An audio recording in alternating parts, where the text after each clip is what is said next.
Hey guys, what's up? How are you doing? Hope you guys are all great. Um, it's me again. E. Okay, so the lighting situation in my room at night obviously isn't the best. So I'm using a lamp that I bought from IKEA, again with a light bulb that I bought from IKEA to help with the whole lighting situation, but it's making me very yellow. So it's either this or you can't see me. Or this actually might be better.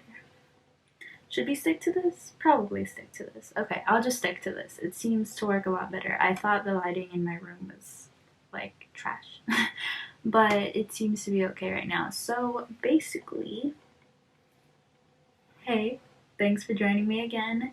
Um, this video is kind of just gonna go into detail about my experience thus far doing study abroad. So if you're interested in that, just keep watching. And also, I quickly just want to say thank you for those of you who have been tuning in to me pretty much every single week since you found my channel. I really appreciate it. It makes my heart super happy, and I'm eternally grateful for you guys that do that, or even you guys who just like watch my videos whenever you get the chance. I really like it. Could not make me happier. Also, thank you guys for letting me take a little break when I was home. By the way, I didn't really do much.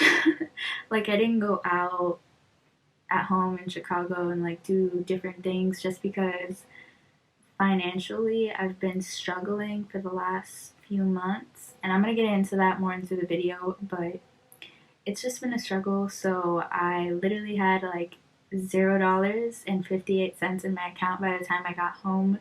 So that is why you guys didn't see any cool Chicago content. It was because I didn't really go anywhere. And if I did, it was usually either for food or like to go to my grandma's. Like, it was just, yeah, I don't know. There was like kind of no point in me filming it, I think. So that's why you guys got more stay at home, like Christmassy vibes type of content. So I really hope you guys did enjoy that. And again, thank you for allowing me to have a little break, because I didn't know what else I was gonna film besides this video. I knew I wanted to film this for sure, and I also just I just really wanted to spend like the last week that I had with my family and my friends and make sure I was able to see as many people as possible before I left. So thank you for allowing me to do that. So anyways, we're gonna get right into this whole video, and I'm gonna let you guys know what's the tea. This cute beanie I got from Urban Outfitters for £8. It was on sale, and you'll never believe the ridiculous price tag that this beanie actually cost. It's £30 originally. That's too much. If you don't mind, I'm gonna fix the smudgies for a second. Right. So I'm just gonna get into it. The last few months have not been great. And it's so hard to say that just because I've been in London and it's an amazing experience. Like, I couldn't be more grateful for the fact that I get this opportunity and I get to be here and live in another country and like experience the things that I'm experiencing, especially learning, at my university that I'm attending right now, because it's exactly where I want it to be. And I am super grateful for that. Like, I'm really happy about that, but it's just been a little hard the last few months in terms of a few different things. So that has kind of just made it overall just maybe a little unpleasant. I don't know. I don't want to seem ungrateful, because I really am grateful that I'm here, and I am a lot more happier and excited to be here now for the next 6 months than I was when I was here before I went home for break. So that's a good start. But I'm just gonna kind of go into a little bit more detail about what I mean when I say I didn't have the best experience, or not the best experience, but I wasn't completely happy when I was here before I left for break. So basically, I So, if you guys are from the US and you've been to college or you're attending college right now, then you know how the loan situation kind of pans out. Basically, they give you a loan, but they split it into two portions of your loan because you have 2 semesters. So, they give you your first installment of your loan, usually in August before you start classes. Um, you get, your refund check if you have money left over. Um, After like the money has, so basically you get an award. um I don't know how much in detail I need to get into this, but basically you have an award letter, right? And so in your award letter, if you have scholarships, grants, loans, all of that jazz, and any money you have left over after the university takes your money and pays for the tuition and housing and all of that situation. If you're dorming in that, if you're not, then like obviously you if you have like money left over, and you get a refund check. So I usually get refund checks every semester because I'm on almost a full ride, like damn near, like really close. Um, so I only have like a small little loan. I'm really fortunate for that, but I have a small loan.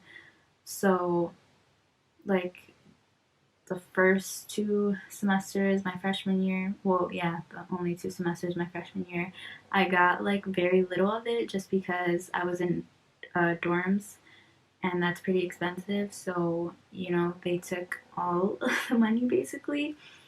And they gave me like very little back, but I was still fortunate enough to get some of it back. And then last year, my sophomore year, I got a pretty big portion of a refund check because my first semester I spent being an RA at a building, so I didn't have to pay for accommodation at all that semester. So I got back a pretty good amount of money, and I didn't need to use it. So I put pretty much, I think I put 90% of it in my savings. And yes, I actually sat there, I did the math, even though I hate math, and I calculated the percentages, and I made sure I put a specific percentage in my savings, and I left a specific percentage in my actual checking account. So that's what I did, and then I was hoping to do the same my second semester, and this whole like RA thing, I basically was like, I'm gonna do this because I know I want to study abroad. I know it's not gonna be cheap, so this is a really good way to save money to be able to do that. And this is kind of where I kicked myself in the ass a little bit, but I don't know how far you guys have been watching me and my videos, but there's a video that I have on my channel. It's titled "My Journey So Far at U of I," and it's like one of the first videos I did getting back into my YouTube because that semester I was an RA. I also had my lifeguarding job at Campus Recreation because I do work study as well. So, the RA thing didn't count for work study, so I was still doing my other, work study job. So I was managing 2 jobs, and at some point it was pretty much like I had a full-time job while managing classes and that. So it was really difficult, but I did it. But one of the things that kind of made it difficult to the point where I was like, I can almost like not bear this and it's driving me a little crazy, was just the fact of like my housing situation stuff. And so that kind of drove me to basically move and not be an RA just to like be less stressed and focus more on my grades and that. Even though my grades were still good when I was doing RA, I still got A's and B's. I didn't get anything lower than a B, like literally, like not even a B minus. But I still wanted to do better. I was aiming for straight A's. So yeah, I moved out. I moved into an apartment. It was a lot better. I would say my mental health was way better, but that's kind of where I kicked myself in the ass. And because obviously I got a refund check back, but I had to start paying for rent. So I really only still had, like, I put it in my savings to use it for rent, obviously, but towards the end of it, I basically had maybe like obviously less than half of that semester's refund check, and then 90% of the prior semester's refund check. So, yeah. But then when it came to buying my plane ticket and all of that, when I found out that I was accepted into my study abroad program, that's kind of where I started losing my money because I had to pay for, a plane ticket, and those aren't cheap. Pretty much, if I'm being honest, it was over $1,000 for a round trip ticket to come here in September and then go back in December, which I was originally supposed to do. But if you saw my video where I surprised my family, I was able to get my flight changed by the grace of God and a sweet angel that worked for British Airways. But yeah, so yeah, it's expensive to fly across the world, which is why I get a lot of people don't take that journey over here. And that's why I'm really grateful right now that I'm so close, because I can catch a train to Paris and I can do all these different things, so I can see this side of the world. So it's a lot more convenient this way. But yeah, you guys get getting it. So that's kind of when I started to like dip into my savings, and like it sucked, but I needed to. And also when it came time for my visa, that's also not cheap.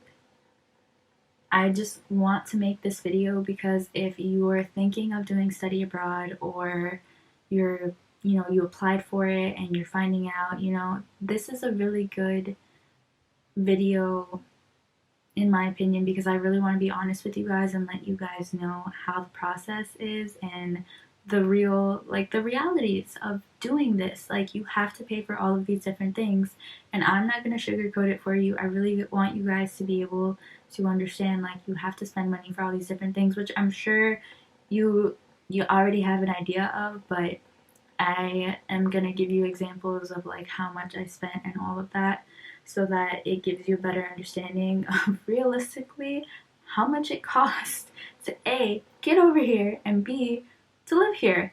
By the way, if you're new here, hi, I'm studying abroad in London. This is my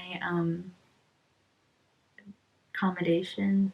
Yeah, that's what they call it here. Accommodation. This is my accommodation. This is my dorm room in London. So hi from London. And I hope this video helps you out if you're thinking of studying abroad, or you've just got accepted and you found out you're going to be coming over here. I really would like to help you guys out and give you 100% the honest truth, and also give you my opinions and stuff. So yeah, I hope this video also isn't too long. Hopefully I can just keep going and then cut it off at some point and I don't need to edit it too much. Yes, so anyways, as I was saying, for my visa, I spent pretty much $1,000 to come, because I'm doing an academic year, so I had to get the Tier 4 General Student Visa, and so the application fee for that is, I think, pretty much $400 something, and then when you do that, because you are going to be here for that specific amount of time, you do get like free healthcare, but the free healthcare you still have to pay for. So before you enter, you pay like the health and safety fee or something like that, which means that you can go to any NHS clinic and be covered by them, which is really nice, because I ended up having to go to an NHS clinic because I got sick and I had a sinus infection. It wasn't fun. But yeah, I ended up going and it was totally free, so that was really cool. But Yes, you have to pay like $399 for that. So that's already like what, 800 something dollars. And then on top of that, you have to pay for um they made me go through VFS Global, and if you haven't gotten to the step of doing your visa, I swear to you, please don't use VFS Global ever, ever, ever, ever. Even if it tells you to use it, please don't. Because I didn't know that there were so many horror stories, and let me tell you, the process to get my visa was awful. Awful, awful, awful. I I had so many breakdowns just alone in the summertime trying to get my visa together, because the process of going through like UK visa and the application is totally easy and really like it easy peasy lemon squeezy. It was great. I loved that process. But when it comes time to, okay, you've sent over the application, now you have to mail in your passport and your papers and all of that stuff, that the information that they need. Please do not use VFS Global. They're a nightmare. When I was trying to send over my visa stuff, first of all, they told me to upload my documents online, and I was like, okay, sure, I'm gonna do that. So I tried to upload my documents online. They wouldn't upload. For some reason, it kept like lagging, and if it did go through, it kept telling me that there was something wrong, like a file was encrypted or something, which was really stupid because none of them were. Um, so I kept trying to like mess around with my files, but it wasn't that. So at some point, like, I was freaking out about it because I thought I needed to do it, but you actually don't. You don't have to do that step. You can skip it, and you can just print out all the papers that you need to do. So all the papers that they're telling you to, you know, do online, just to save time of like sending it, like printing it and sending it over in your package when you send over your passport. You don't need to do it. You can print out your papers, put them with your passport in the envelope, and ship it off, to get your visa. You can do that. So I didn't know that. And I spent money trying to talk to customer support because they charge you per minute to speak to customer support. And they were not helpful. Like, at all. Because I was trying to figure out, I was like, okay, what do I do? Like, they don't really give you too many clear directions. So it was just a nightmare. After I tried, after I realized that I didn't have to do that, because I came to that realization by myself, and like I literally had so many phone calls with my advisor, my study abroad advisor, because the process, I spent so many times crying because I literally thought I wasn't going to get my visa, and everything was wasted, and like I spent all this time, effort, energy, and happiness about being able to do this, and it was all going to be crushed in one little thing. Like it was not great. Okay, so then after I realized I didn't have to do that, I went ahead and I went towards the like part where you just pay for a specific shipping plan, so you can pay for like to ship it off and then for the return as well, or you could just pay to ship it off and then, but it's easier to just pay to ship it and then have it returned to you. So there's different packages, because you can do like express, which means you get it back faster, but I didn't really need to do that because I had already started the process about a month in advance. So by the time I sent off my package with my passport and all that, it was the beginning of August, and I wasn't gonna leave for London until like the second week of September. So I was pretty much good. I knew I had enough time because it takes about 15 days for them to make a decision and then mail it back to you. So it would usually take like 15 days for you to get it back. So I figured I'd be fine because I would give them like a month just in case they say it might take up to a month. So I was good with time. Um, but basically, all of my options, like all of my cheap options, disappeared, and it wanted me to pay $200 to have it sent over and then sent back to me on some express type of thing, and I was like, why would I pay for that when I, first of all, need to save the money? Secondly, I don't need it express because it's not like I'm leaving in 2 weeks. I'm leaving in over a month. I have enough time. I was just like so distraught because everything that could go wrong at that point was going wrong, and I could feel it, and I was like, alright, so my camera died. And so it cut off, and I'm not gonna lie, I don't really remember when it cut off. So I'm gonna try my very best. But I'm assuming it cut off when I was telling you guys about my horrible situation with my visa and how I was saying that it literally, at some point, I had skipped ahead just to see what the options were after I filled out all the paperwork stuff, and I saw all the different options there was for payments to ship out my package and then have it sent back to me.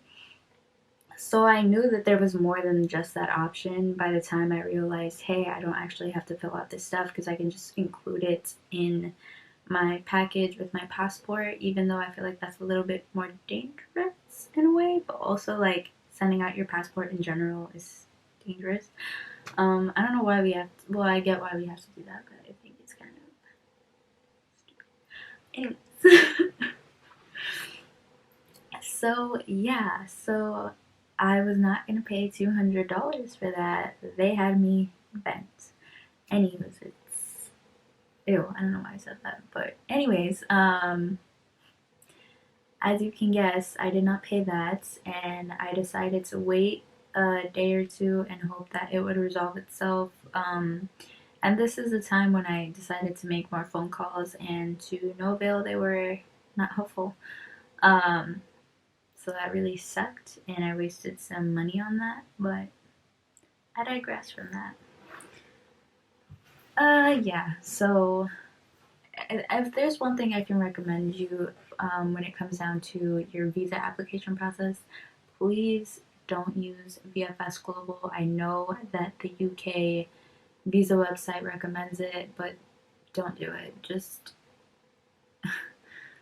pay for your package elsewhere, or you know, pay for shipping and that elsewhere. I promise you it'll be so much easier on your mental health above all things.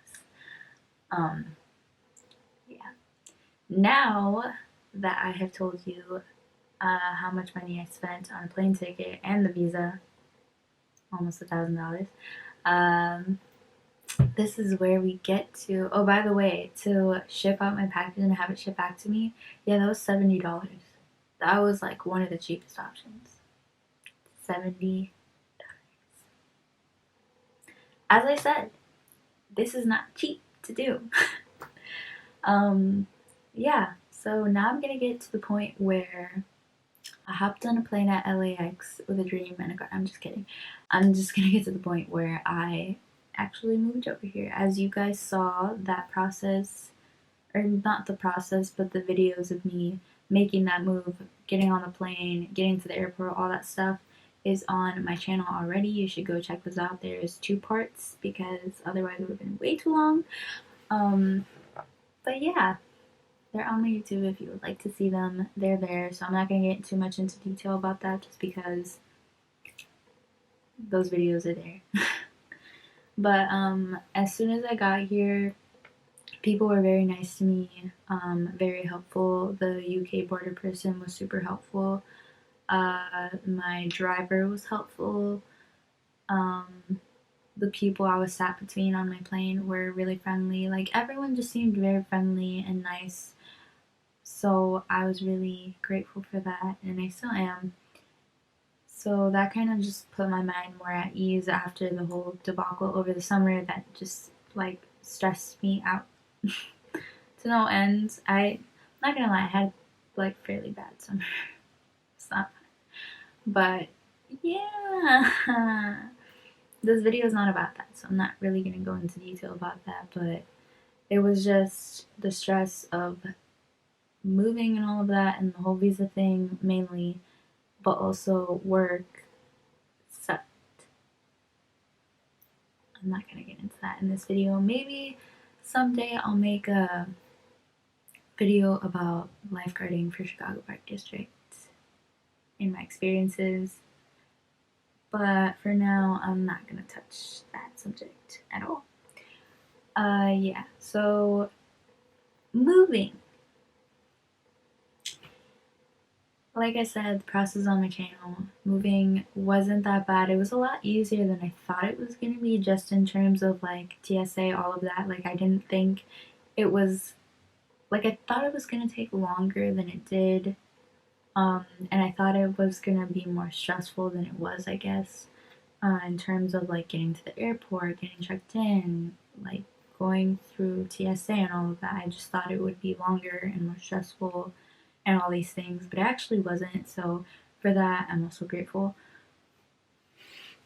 But yeah, so I got here, and within the first, well, I got here on Friday, so I spent the weekend just running around getting groceries, getting things for my room, bedding, all of that stuff, and like kind of exploring the city. I did some exploring on my own, which was really weird because last time I was here, I spent the whole entire time with my mom exploring.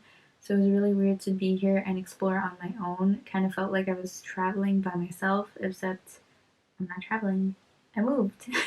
So it was one of those things where it hadn't hit me yet, even though I was already here and I was already like in my room settling in, and that like it still was not clicking, and it still doesn't. Like, I got back and I was like, am I really going to London? Like, am I really living here? Like, it's constantly just been this feeling of, is this really real? Like, it doesn't really feel like it, but I don't know, it's really weird. When I left to go home for break, it felt like I never left home, but then when I got back, it felt like I never left London. So it's really just been this weird feeling, and I don't really know how to explain it, so hopefully you understand what I'm saying and I don't sound crazy.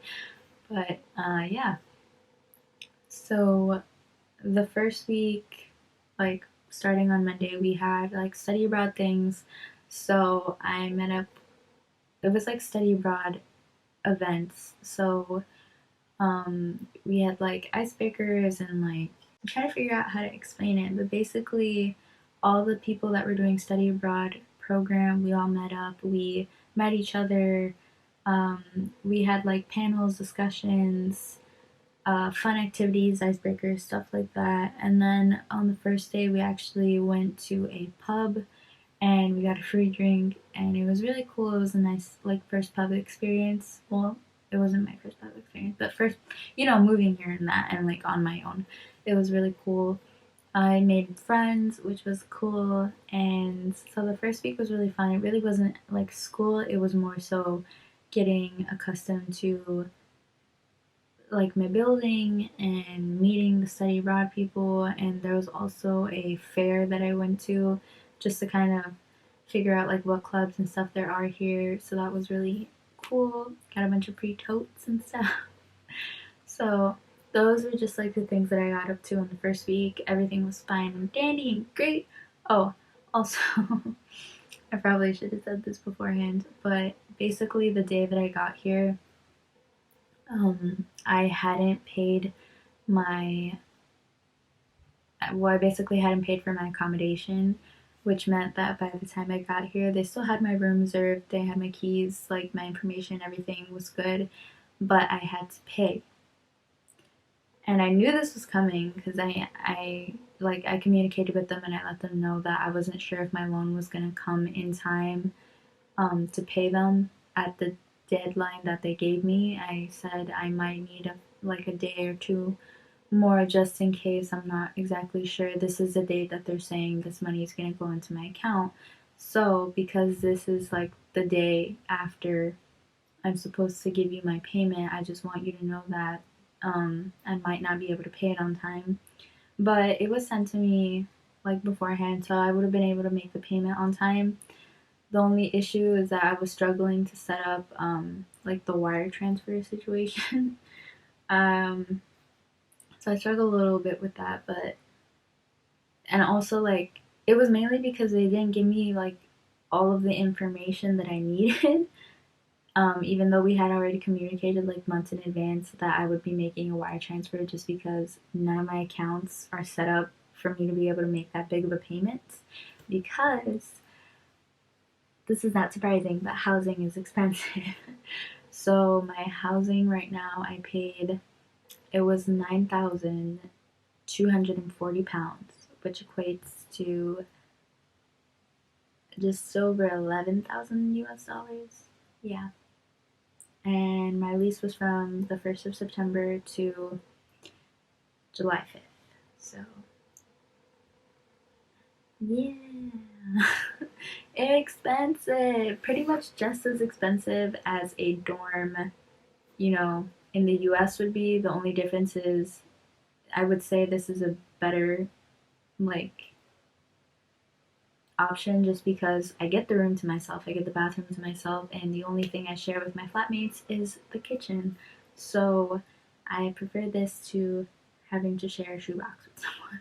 But, anyways, so yeah, it's expensive, and basically what happened was, as I have mentioned, they split up your loans into 2 installments. Usually you get the first one in August before your classes start. Once they've taken that money for your tuition and all that, and whatever remains that you have from scholarships, grants, or loans, you get that money back.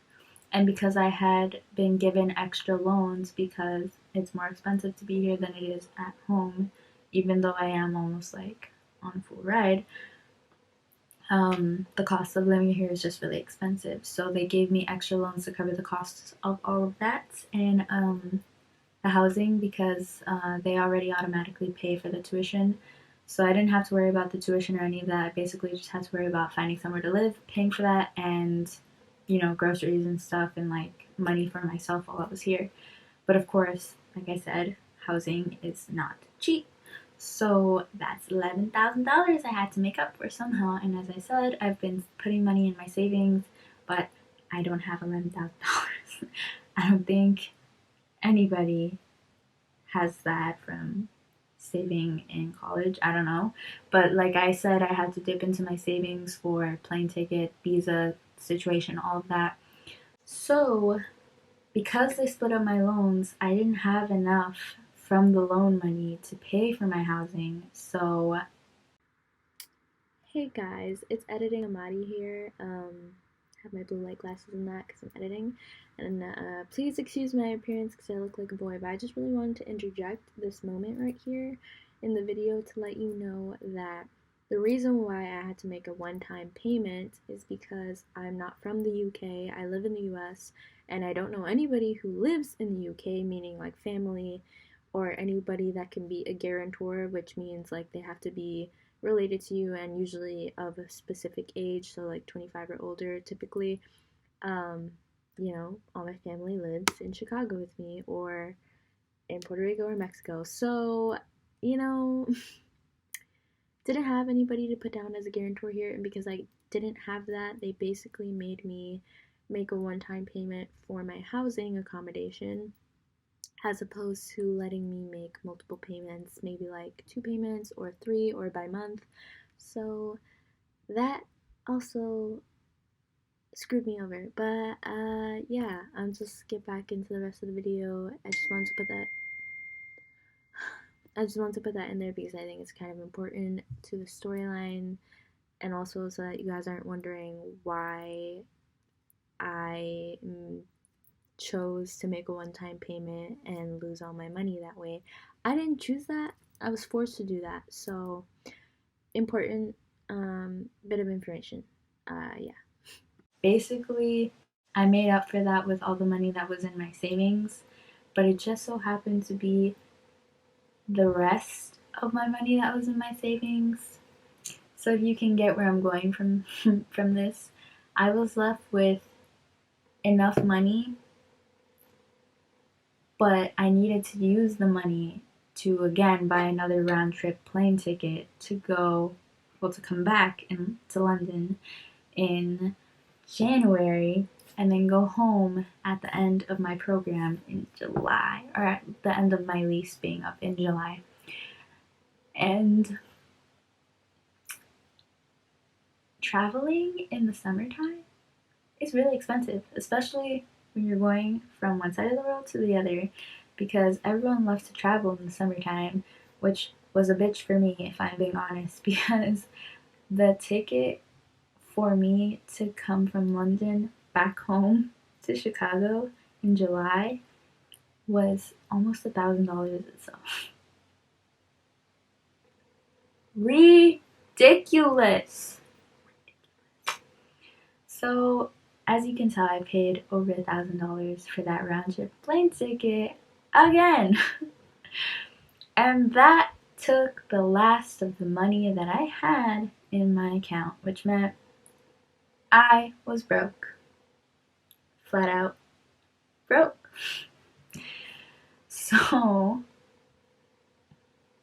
when I was here for the first term, 3 months, when I kept telling you guys I was broke in my videos, I meant it. I meant it. So luckily I have amazing family that loves me so very much, and they were able to help me out, especially my mom. She sent me money for my groceries every week, and she sent me money every month for my Oyster card. And if you don't know, Oyster card is for you to travel on the tube or the bus, and it's expensive. I got a student Oyster card which has my picture on it and my name on it, and it says when it expires, because it's a student Oyster card, which means I get a discount. But unlike Chicago, Chicago offers student transportation cards, which you pay, I think, $100 to $300 to use it for the school year. The most I can do with my Oyster card is pay per month. And so the discounted price per month for my Oyster card is 94 pounds, which equates to about $120. And as I said, I'm broke. So basically what I'm getting at is thank you so much to my mother, because without her, I would have been walking everywhere and had no groceries and would have died because I would have not been able to eat. So yes, those, as I'm sure you can guess if you've ever gone through stuff like that, is very stressful. Very stressful. So even though I had, you know, I guess the luxury of being able to have my mom help me out, it's still stressful because, you know, she's back home and she's doing me this favor, but at the same time, like, is she okay? Does she have food? Does she, like, I know she's surrounded by her family, so I guess in a way it's easier for her, and she would always tell me not to worry, but that's my mother. I still worry. Like, it's just something about being broke and in another country away from your family. It's really difficult. And there was times where honestly I contemplated getting another loan just so that I had like a little bit of money while I was here, or I tried to get a job, but it was really difficult just for the fact that I knew I was going to be leaving for a month, and what job is going to hire you when you're going to be leaving and taking a vacation for like a month, because that's what that's considered. Also, with my visa, I technically can only work 20 hours, so there's also that. I was just like a combination of a bunch of different things. So, yes. While I was here in my first term, it was very stressful, very difficult. I tried my best.